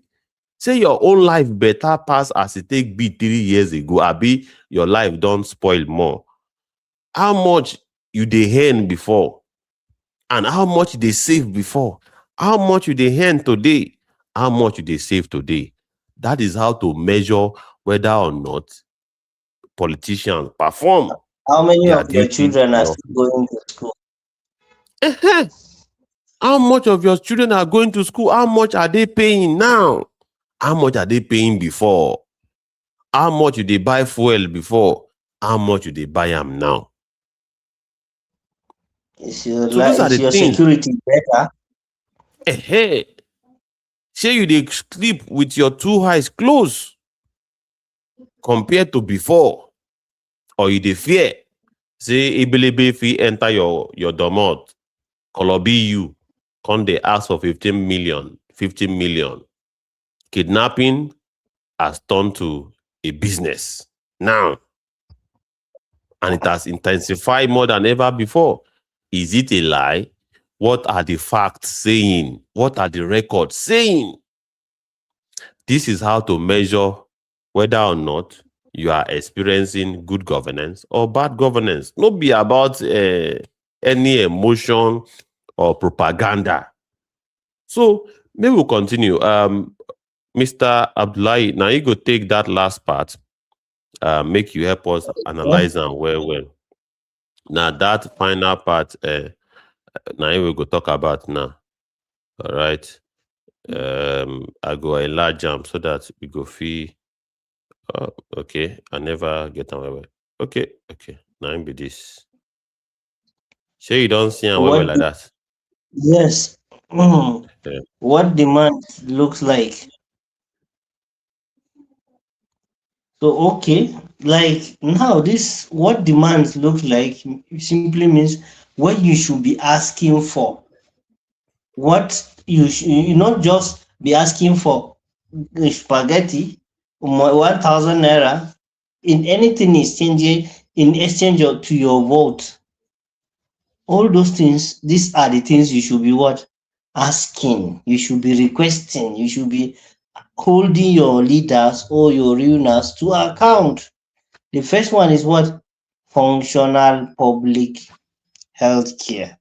Better hospital where you go carry your child go. Medicine dey, doctor dey, nurse dey, bed dey. Some people you have to carry mats from house go hospital. They will give you right medicine for you. They will say go buy am for pharmacy come. And the pharmacy no even dey outside the hospital. Na so you go buy, and maybe na one or two of them get money, join money dey sell for that. They get collaboration. So better healthcare, ask for better hospital. That's some of the things that you should ask for. The second one is what? Quality uninterrupted education. Ask for better school wey teachers dey, seat dey for your children, security dey, they no go come carry your pikin. That's what they are saying. That's what the article is saying. Those are the things that you should be asking for. Not be asking whether they don't give you money, they don't give, not that. That's not what you are looking for. You are looking for a quality education where your child go finish school on time. No be all that one wey person go university, 4 years program, you go end up 6 to 7 years. Person wey go for maybe diploma or NCE program wey suppose finish 2 3 years, im go dey do 6 to 5, 5 to 6 years.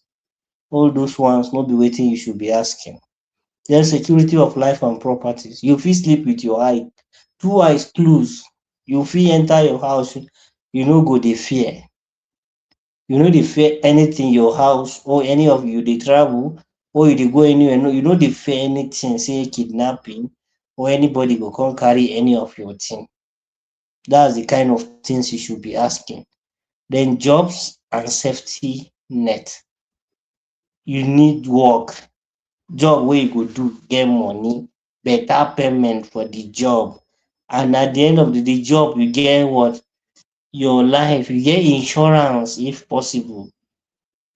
And that job, if you lost am, you go get better payment. Or when you maybe you don reach to retire, make you get your money at the right time. No be say you go dey process paper 2 3 years, say you don retire, make you get your money. Or one of your person don die, you dey process files to just get his own burial money. You go dey process file for long time. No be like that. No, now you should be asking for a good job and safety net. The next one is full budget disclosure. Make the government explain how all the money wey you say you go spend, how you go get am, how you take spend am. Just like we say the other time for that program, say our media suppose dey what? Dey give us budget measurement performance. And every year when government drop the new budget, make our media ask the government, well, how do we do in the last budget? What is our performance? No be just to come speak English, para. Make the media ask the government, where and what did you do? How did you spend the money? That one dey very important. Then immediate resignation for misconduct. Anybody wey don do thing wey no good, make im just resign before anything, before investigation. Make person no dey office say they dey investigate. No, make the person immediately resign, whether they elect you or you are appointed. Immediately something misconduct was said on you, you should what? Leave office, clear road, make dem do the investigation very well. End to celebrating corruption. Stop celebrating corrupt people. When person don steal money, no dey celebrate am. When im come back house, shame am. Shame people, even for national TV, shame them. For street, when they enter your street, shame them so that they no go dey carry the money again. But when they come, you carry chieftaincy title, you call this person, you give am title there, title there, title there. Another person go still make them to give am title. So it's very bad. So the next thing is cost of silence. The price wey we dey pay for silence. Naira spend on phantom council places. Money wey we suppose dey spend for places wey we no suppose spend am. We dey spend am for just the federal cabinet, the federal executive council meeting, the committee on this, committee on that. Wey money wey we suppose spend in what? Building places building, getting better infrastructure, better hospital, better school, better healthcare, everything for our people.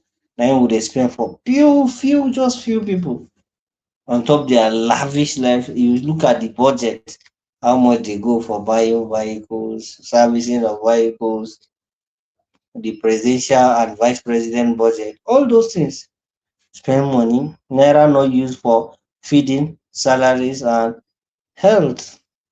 Money wey we dey spend on, we are not using the money to what? For feeding the people, fighting hunger, making sure salary get better. And we no dey spend am on top hospital o, that's health.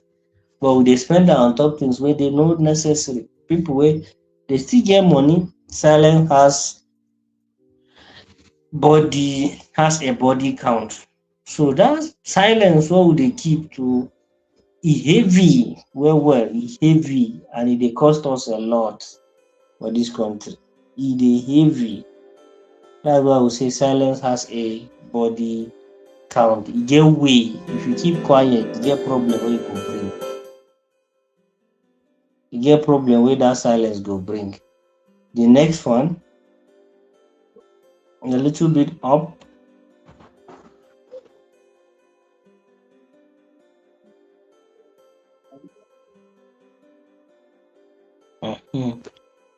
The only honest conclusion. So the honest, the one from the mind, the conclusion, wetin we don finalize, that's the final stage, wey be the true, the last one. No be capping, no be yarning. This one na the legit conclusion be this. Nigerians are exhausted and divided. Nigerians don tire. They are angry. And but what's the problem? We dey separated. We no dey together. I dey look my religion first before you. I dey look my ethnic group before I look you. But if we can amend, we can bridge all those differences. Humanity first, Nigeria first. We are all Nigerians first before I be Muslim. I am Nigeria first before I be whatever tribe I be. So more close that distance. And that tire, we don't tire, most raise alarm. So we don't tire with bad governance, we don't tire with insecurity, we don't tire with hunger, we don't tire with bad road, don't tire with interrupted education. We say we don't tire, we fight everything to stand still. Then exhaustion is not destiny. So that exhaustion, we don't exhaust, we don't tire, we don't lose all options. It's not a destiny. It's something that is what we can change. It's not our own destiny. History favors action, not actions over despair. So instead of you to despair, to say, me, I don't hands up, or you know, go change. No. History always reward actions. The little things where you do one. Question where you supposed ask. What movement where you supposed join. Things where you supposed do make this country better, do one, because history will reward you in one way or the other. It's either it reward you when you are alive, or you reward you even when you know they are alive. So take action. Take action. That's what history favors. Not your silence, but the action you take. That's what history is always reward. Silence is more expensive than risk. That silence where you silence, that quiet where you quiet, question where you know they ask, action where you know they take, they more expensive than maybe jumping a fence or playing with fire, because that one will just consume some part of your body or break you or give you, but this one will consume you and consume your generation.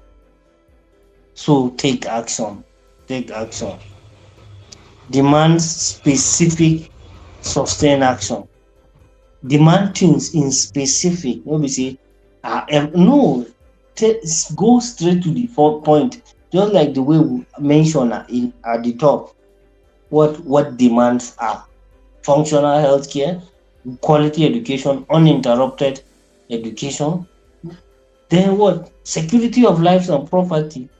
your ability to feed yourself. All those things very important.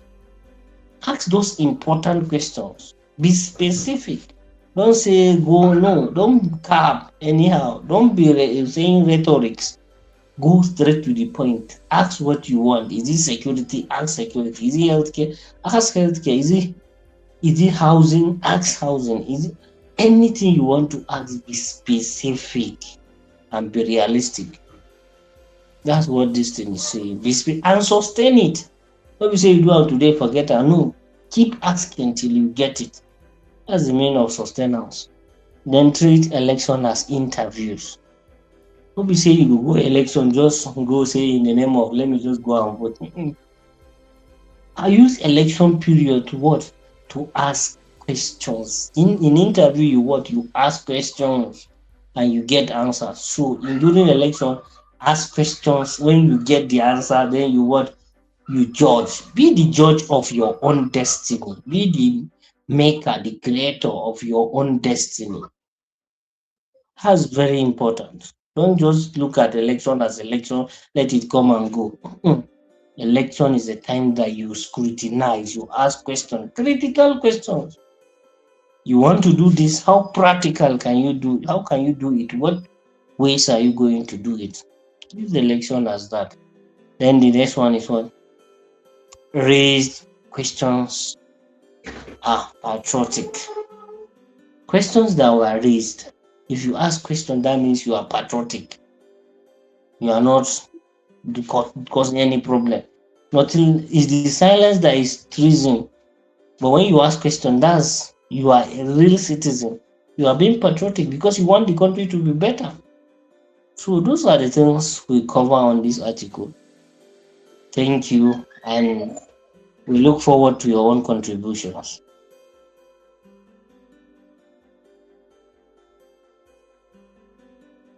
Yes, definitely. We look forward to your contribution. Once again, please remember that we are not a one-way traffic radio. We are indeed a pro participation radio outfit. In fact, without your participation, we regard this broadcast as incomplete. All right, please do well to participate, and you can participate by either taking the mic on X audio. You can also participate by dropping your comments across all social media platforms that we are very much domiciled. We are streaming on Alaba Ferreira and on other platforms like YouTube, Movement Radio on YouTube, Manuel Ferreira on YouTube, and of course the Movement Radio also, the video form. You can see what we are doing in the studio here, like literally. If you look at the timeline at the topmost part of your X platform, you will see us in the timeline there. And of course, if YouTube is your thing, we are also very much on YouTube. So you can interact with us across all media platforms except TikTok for today because our host is not around. But let's take a look at some posts as we are done with this, our main article for today. We still have quite a number of things that we want to trash or iron out, like a post that I will be sharing on the screen right now by Setuya Shinagolum. Setuya Shinagolum. I'll be sharing that particular article on the screen right now so that all of us can indeed be carried along. I will be reading it out to us so that we can follow along and see what we are seeing here. Because our job in the Movement Radio is to bring fantastic articles that would indeed expose you to our collective reality. And yes, I don't know if Mr. Abdullahi is available, or I should go ahead to do the reading. Mr. Abdullahi, are you there? Yes, I think you can go ahead. Okay, I should go ahead. This is a post by Shetuya Shina Gollum. All right. What did he say? This is a tragedy. When you outperform a foreign nation in the percentage of college degrees held, yet your own institutions back home look like dilapidated ghost towns in horror movies. It is not an achievement to be celebrated in viral infographics. It is a calamity. It shows that Nigerians have not been truly decolonized yet, and that they still see their native land as inherently barren, disorganized, and unviable, believing that true civilization, success, and safety exist only in the West. This is a reaction post to a Pubiti post that says Nigerian Americans are some of the most educated people in the US. 64% of US children born from Nigerian immigrants have at least a bachelor's degree, roughly double the US average.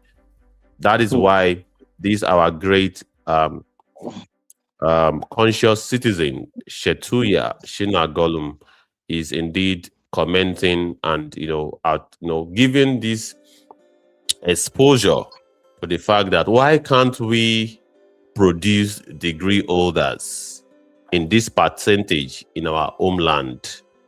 All right, and you And then also have a even tragedy if of have them. politicians. Okay, please proceed, Mr. Abdullahi. Any comments? Yes, yes, we have people with that will keep saying that we are the most educated people, certificates here and there, everywhere around the world. If you go, they will tell you that we are the most educated people. But at home, what do you see? You go, you see, you go to our universities, you go to our institutions, nothing is to show home about. But we keep saying that we are the educated people. So it means it's a contradiction. Educated, but what? Not functioning. But those people that will think that they are not even more educated, they are what? They are giving better results than us. So it's a very sharp contradiction from being educated and practical solutions are provided to being educated and no realistic solutions to our problem. Very sad indeed. And well, our first video clips of the day, we are now nearing the twilight stage of our broadcast, but we would not go without playing some video soundbite for all of us to indeed pay attention to the content that is about to be played. Let's listen to this soundbite. We believe we will find it very interesting. You cannot present to us where Chicago University says this university certificate that the president has submitted to INEC is forgery. He can't. There is nowhere that the school has said it's forgery. One. Secondly, what the Constitution says is a school cert minimum or an equivalent.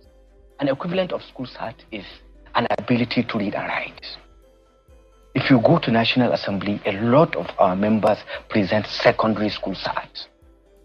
In fact, let me tell you, Shehu, one of the richest men before, one person that was the richest man before in this world was a dropout from Harvard, Bill Gates. He's still one of our best when it comes to business in the world. It is not about education. These guys don't have anything to hold this man. He has delivered, he has done a lot in his first 4 years that no government in the past, no government in the past can match it. Let's say he has not even gone to the school. Let's talk about Does it matter? Let's stay on the matter. Let's say he has not even gone to the university. Tell me, hold on, let me die. Tell me what Jonathan's PhD has done to Nigeria. Tell me how Obi's BSc has helped improve his communication skills. Tell me what it has done to Atiku to help him navigate and concede and know the time to contest and know the time to concede for the best person of the time. These guys are greedy guys. They don't have anything. They don't have any substance to hold this man. We are 3 to 4 years in government, and Asiwaju has done a lot. Let's talk about policies, my brother. Let's talk about what this man has done in his last 4 years. Let's talk about merit. Does the president deserve to be on the ballot? That's the fundamental issue here. That he has all of these abilities, but can he prove? Because what are the question mark? The question mark on his identity, question marks on qualification, question mark on education. Are you talking about Sheun? If he's asking of identity, can you tell us who Atiku's father is? Do you know Atiku's uncle? Have you ever seen Atiku's brother? Do we ask those questions? What is he talking about? What's wrong with Atiku's uncle? You should ask him. Does he know Atiku's father? Ask me. Do you know his uncle? Let me answer. Who are they? Who is his father? Where is his father? Without evidence. Well, what do you have to say about this, Mr. Abdullah? This is a comedy skit. Because an anchor from the media perspective, you can't tell me that you are an anchor and you are unable to manage your studio. That's a failure. That's a failure. You allow someone to be in control of the show, then you are a failure. Professionally standard. That's one. Then critically, as a journalist, all the questions that were posed by the other person saying that they are performed, what have they performed? Is a question that you keep saying that the president have delivered in the last 4 years. What have he delivered? You can't come and be saying rhetorics. Politicians in Africa have reduced the people to I don't know what I will even say. You will be on stage, just saying rhetorics. Okay, you said he have performed. What have he performed? We want to see it. Is it in terms of security? What has improved? Is it in terms of electricity? What has improved? Healthcare? What has improved? Education? What has improved? Give us. He said he had. And then regarding the certificate saga, you keep saying the constitution says that a minimum of school cert or an equivalent, and you said how will you be able to tell me that okay, the equivalent of a school cert is your ability to read and write? Is that what is the equivalent of a school cert? It's an evidence of what you have moral character. Because school cert is not issued based on your ability to read and write. Everywhere in Nigeria, they keep saying that we give certificate based on what? Character and learning. So if the president don't have a certificate, then it means he have no moral character. Military, Abibi built it. So no moral character, no moral justification. You have no moral background of having morality to be able to sit under someone to be trained and then a certificate. So it's something that people need to make sure they think about it, because you don't have character discipline. So it's something that is not something encouraging. And all saying that okay, this person's uncle, we don't care about that. The two of them, they are just individuals. If it's in a functional system, who cares about Barack Obama's father? Who cares about Trump's father? Who cares about Putin's father? Nobody calls their uncles, their family, and no, but what they deliver. Because the system enables it. But in our system, look at what we are arguing. We are not arguing policy. When Trump was coming to power, he was arguing about the democratic policies in America and how it drove America backward. But is that what we're arguing? We're arguing calling someone who is someone's uncle.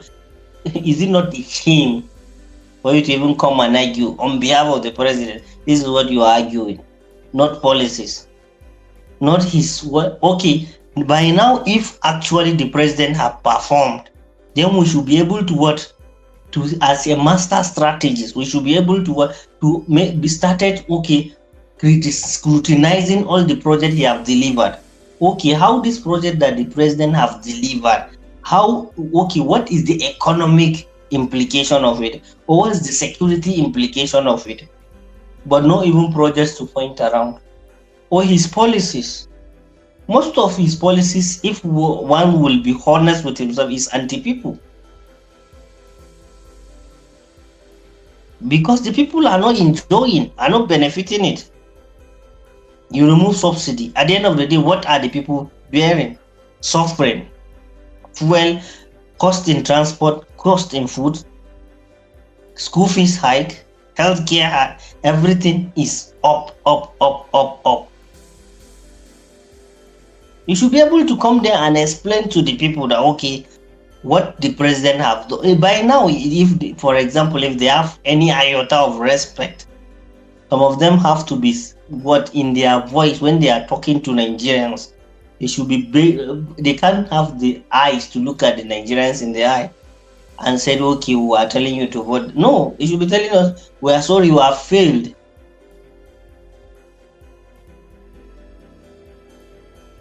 Because they didn't deliver anything, for goodness sake. Insecurity not better, healthcare not better, education not better.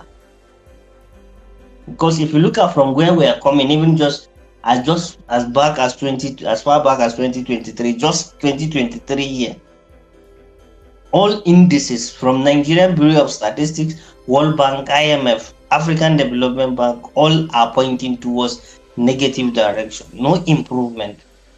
So then what are you telling us? I'm not saying the other people, the Atiku people, they are not different. They are not different, please. So I think it's just like a comedy speech. Thank you. The journalist Thank you so very much. And it's interesting that this is what our public discourse have been relegated to. That's been relegated to who is your mother, who is your uncle, how many wives did you have? All right, but it's fine.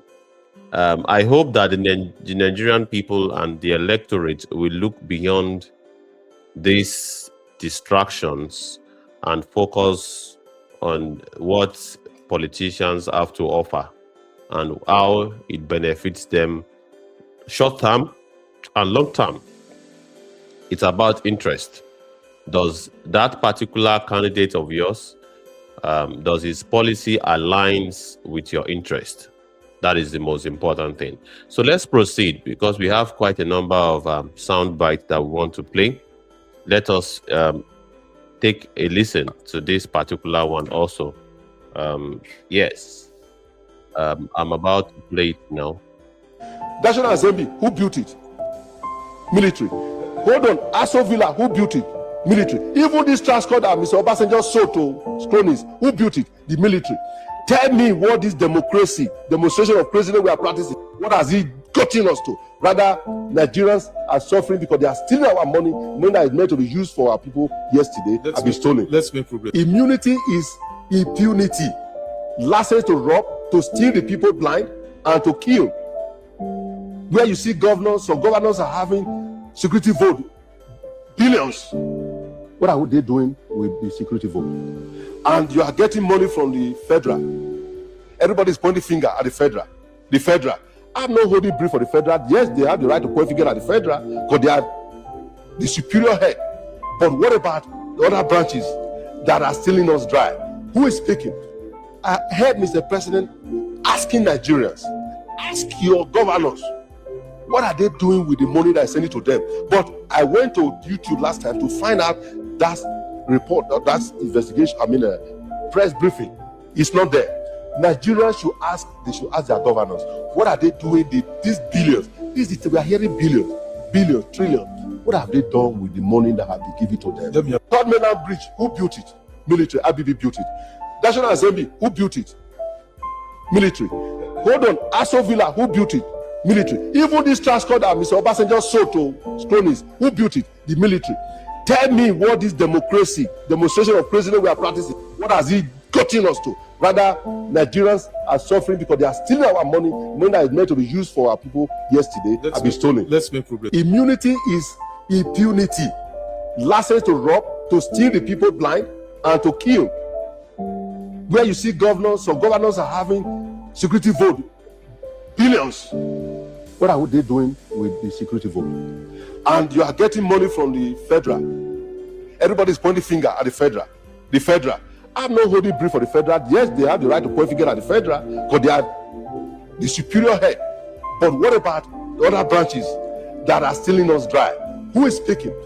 I heard Mr. President asking Nigerians, ask your governors, what are they doing with the money that is sending to them? But I went to YouTube last time to find out that report, that investigation, press briefing.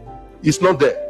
Nigerians should ask their governors, what are they doing these billions? We are hearing billions, trillions. What have they done with the money that have been given to them? Third Mainland Bridge. Yes. I decided to play it 2 times. Any comments, Yes, Mr. yes, Abdullahi? so that the people will listen and to me. Yes, some of the messages, like, we are not saying that we are interested in military coming back. Yes, the military have done what they have done. I'm not a fan of military rule, and I'll never be. But impunity for a long period of time, that immunity clause that the president and the governor, that immunity clause, it has been a while since I have been an advocate of that one, is what is giving them the ample opportunity to eat what they will eat and clean their mouth.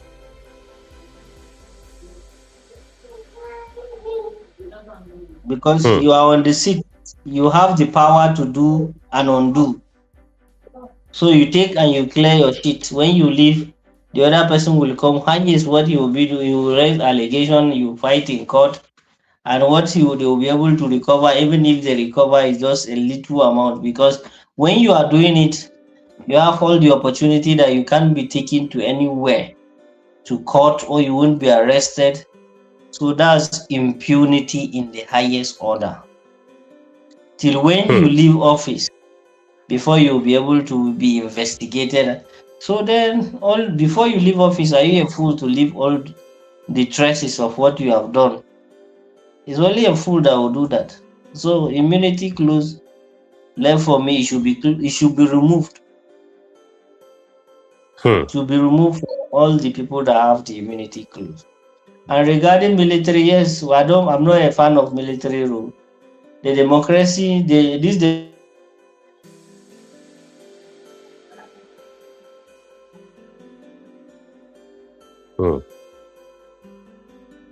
Are you there, Mr. Abdullahi? It seems as though Mr. Abdullahi is having a connection issue. And of course, we have a request on X. Let's take the request on X and let's see what Ebitimi have to say. What's your contribution today, Ebitimi, from what you have heard so far on today's broadcast?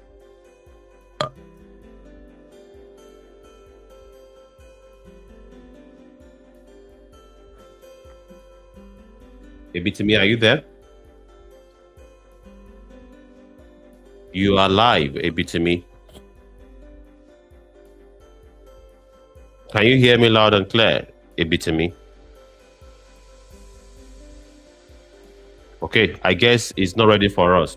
While we wait for him to connect with us, there's a particular quote on our screen from the studio here. If you are indeed tuning in to us from our video platform, the post or the quote is by PLO Lumumba, Patrice Lumumba. He says, "The tragedy of Africa is that Africans are in the business of canonizing thieves and demonizing its saints. The tragedy of Africa is that Africans are in the business of canonizing thieves and demonizing its saints. That quote is profound. All right. How do we canonize our thieves? All right. Canonize is when you keep mentioning their names and what they have done in quotes. All right. And of course, who should we pay attention to with regards to what they have done, other than our saints? And who are the saints that we are talking about here? Those that have paid the ultimate price for the African struggle. People like Steve Biko, all right, Patrice Lumumba, all right, Thomas Sankara, all right, Fela Anikulapo Kuti and the Kuti family. These are the people that we should canonize, not the thieves or those that have stolen our resources and have liars with those responsible for our collective suffering. Let's listen to this soundbite also by Sheyi, a reality star. Let's pay attention and let's hear what he has to say. The Mr. Bayo Onanuga guy. Sharp. Yes.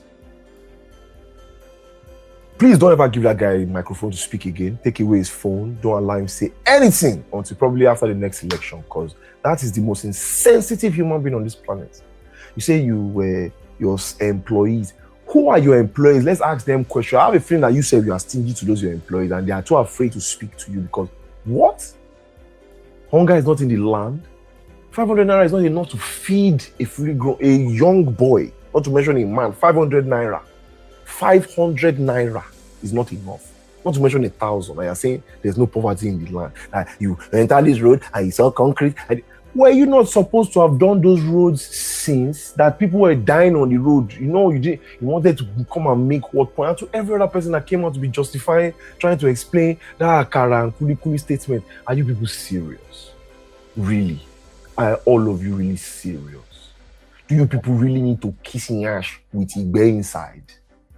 You people cannot stand up and say the truth about what, like, it is happening to everybody. And it's because I think it's because a few of you people are getting paid straight from the country's coffers. I think that is it. People are seeing direct access to that cash that nobody, like, how will you come out on national television and say that Nigerians are not suffering, even if millions of people are saying that it is hard? How? Mr. Bayo. Then the next thing you want to issue one, they should arrest somebody, and DSS should go and pick. As in, doesn't that sound tyrannical? Like, does that sound like how proper due process should work? Does that sound like a democratic government? Does it sound like power of the people, by the people, for the people? I pretty much doubt that. It's nowhere close. Because you guys are just there running this thing like, if I'm not going to be surprised. You guys, I know you people want to be there forever and ever and ever. Yeah. But I think that's the reason why we're not going to see free and fair election. Because from what I saw from the Ekiti elections, man, free and fair my ass. I saw a very lot of videos. I saw people sharing, voters' cards and all that. Like, come on. Is that just because you need to stay in power? You disenfranchise Nigerians just to stay in power. To now be able to make terrible policies. To not have the creative knowledge or creative ability to generate income with what we already have on ground. To not know when to flip the table or to keep it straight. And then all to you, political party, apologize and say that these people are not doing shit. If you ask me, it's as if maybe they've given them like the plans to the end of the world and they've started building their own little ark somewhere. I think that's just what it is. And they're about to abandon us and just go. Because it does not make sense. I promise it doesn't make... To generate dough is not difficult for us in this country. I don't believe so. We have so many enterprising people. You know something? The East are some of the most enterprising and innovative people known to man. Why can't you people pump money into that area? No, it's a problem. The West are more academically sound, right? Why have you not pumped into education and now started? Man, see, I don't even know how many men I won't talk, but a lot of you, I'm not even going to lie, like, no human emotion at all whatsoever. None at all. Anyways, there's something I saw recently and I said, whenever you complain about something, try to have solutions for some of them, or for it, sharp. I'm complaining about this Olodo uprising. We need to celebrate education again. We need to make education look good all over again. I promise you, we need to. We need to have more debates. We need to have more we need to have more show. Like the presidential debate is a debate that shows that our leaders are held accountable and they know what they're about to do. It also sets a precedent for other young people to want to debate their own points as well. But now, if I don't see the leader of my state or the leader of my country with the ability to debate another person who is opposing me, really, why? The social media algorithms promote the worst of things. Do you know that the NBC or the NCC or whoever is in charge can mandate Meta to improve on the algorithm, and we don't just have dumb content flowing around? You just come and dance, and the people who actually share wisdom with us. Do you know? As regards the DSS, like the same way they did it in the Americas, that they told them not to operate on domestic soil, you can do the same thing to them too. I mean, there are policies that you can do so that they just focus solely on treasonable felonies, acts of terrorism and financing and all of that. And they should pay attention to that. Let the police take their proper role to do what they need to do. Stop taking their powers away and giving it to other designates. Why are people presidencies building houses for judges? Yeah, it's a good thing. As I say, let them to have it. So the military men, the police, NSCDC, all the people that put their lives on the line, where are their own houses? Where is their pension? Where is their health care? Where is free education for their children? Don't come and tell me that one CP has 5 children. Sometimes it is not their fault. Their wife go console them, body go soft, body go hard, everything go. Now, Baba fault. You know, the Mr. Bayo Onuga guy, chap, yes. Please don't ever give that guy a microphone to speak again. Take away his phone. Don't allow him to say anything until probably after the next election, because that is the most insensitive human being on this planet. You say you were your employees. I think, who are your employees? Let's ask them a question. I have a feeling that you said you are stingy to those your employees, and they are 12. I think we that is a repeat of it, but yes, the message has been passed across. There's a disconnect between the Nigerian class and the elite. There's a disconnect. And we need to iron it out. We need to speak about it. We need to expose it as a matter of, principle, because we can't continue like this. And I think with that, we would round things up from this side of things. Mr. Abdullahi had to attend to something. It's just me here in the studio, and we have succeeded in our in outlining and exposing, breaking down this subject matter to the very granular details, so that we can understand why we are where we are, why there is silence. All right, are we a weak nation or just a silent one? Mr. Abdullahi, you're back to the studio. Any final statement? Our guests on X have left. I don't know what happened. It's most likely network, because we tried to pass him the mic immediately, but we have lost him at this point. So yes, Mr. Abdullahi, please, what's your take and your contribution or your last word for today's show?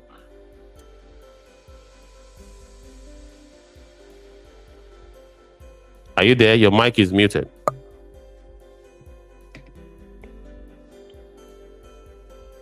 Your mic is muted, Mr. Abdullahi. Okay. Yes, the network that is terrible here. So sorry about that. Because I lost you. I don't know where we are. I said, what will be your final words as we round things up on today's broadcast? I'll just have to thank our audience across all the social media platforms.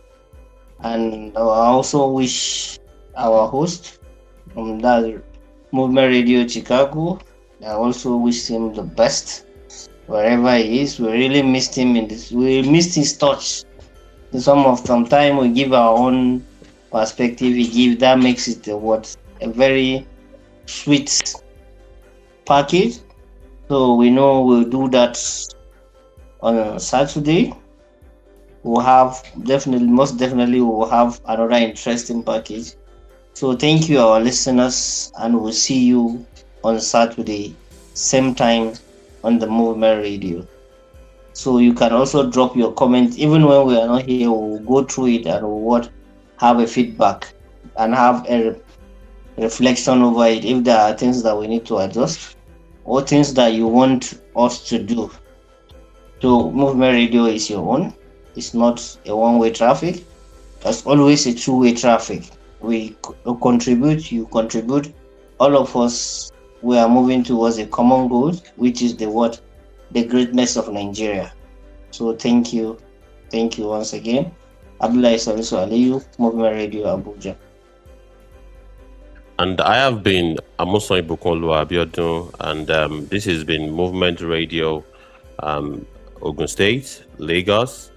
I commute both sides of things, but I am in Nigeria and I'm Nigerian. So it's been a wonderful show today. All our platforms, you can replay everything. Replay, share. If you are yet to share this content, I think you have to reconsider that and share so that people can benefit from the very rich program that we have put out today. We have been over 2 hours here, and we have had a good time analyzing, that whether or not Nigeria is a weak nation or just a silent one. On TikTok, we are not available today, but on Facebook, on YouTube, and on X, we were able to broadcast, and you can have the replay on all these platforms. We look forward to having you on Saturday. Please be active, and remember that Movement Radio is about empowering minds and changing narratives.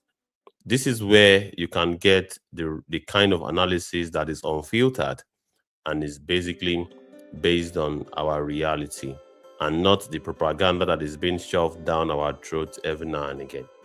So thank you so much, everybody. We love you all. We'll see you on Saturday, same time, 5 p.m. Nigerian time. 2 hours at least of solid, analysis of topical matters and articles that would interest all of us. Thank you so very much. We'll see you on Saturday by 5 p.m. Bye for now and enjoy the rest of your day.